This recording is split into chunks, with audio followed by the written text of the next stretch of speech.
నేను చంద్రబాబు నాయుడు గారి మీద కేంద్ర ప్రభుత్వం మీద ఒత్తిడి తెచ్చి రాయలసీమ లిఫ్ట్ ఇరిగేషన్ ఆపిచ్చిన అధ్యక్ష నా చరిత్ర ఇది, నీ నీతి గది.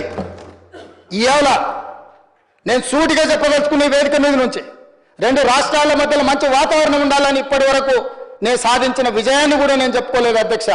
సూటిగా చంద్రబాబు నాయుడు గారికి విజ్ఞప్తి చేసిన నేను, రాయలసీమ లిఫ్ట్ ఇరిగేషన్ మీరు ఆపితే మేము ఏదైనా విషయాల మీద చర్చకు వస్తాము, లేకపోతే మీతో చర్చించడానికి అవకాశం లేదు.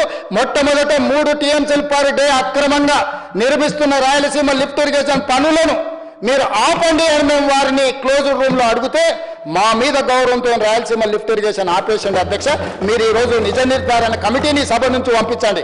కూనంనేని సాంబశివరావు గారిని, అక్బరుద్దీన్ ఓవైసీ గారిని, బీజేపీ మహేశ్వర్ రెడ్డిని ఎవరిని కమిటీ వేస్తారో, ఇంక్లూడింగ్ బీఆర్ఎస్ మాజీ సాగునీటి పారుదల శాఖ మంత్రులు 2 ఉన్నారు, చంద్రశేఖరరావు, హరీష్ రావు.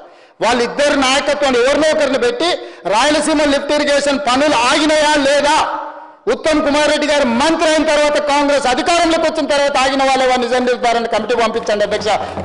మీరు ఆదేశాలు ఇవ్వండి అధ్యక్ష. ఈ సభ నుంచి మేము అక్కడ రాయలసీమ లిఫ్ట్ను 3 టీఎంసీలు పర్ డే దోపిడీని ఆపిచ్చి చర్చల పేరు మీద ఈరోజు పాలమూరు రంగారెడ్డి ఎత్తిపోతలకు అనుకూలంగా నిర్ణయాలు వచ్చి ఉమ్మడి రాష్ట్రంలో మా ప్రాజెక్టులకు మీరు ఎలాంటి అభ్యంతరాలు పెట్టకండి, మా కడుపు కొట్టకండి అని వాళ్ళ మీద ఒత్తిడి తీసుకొచ్చి ఈరోజు ఒక కొలికి పట్టుకొచ్చిన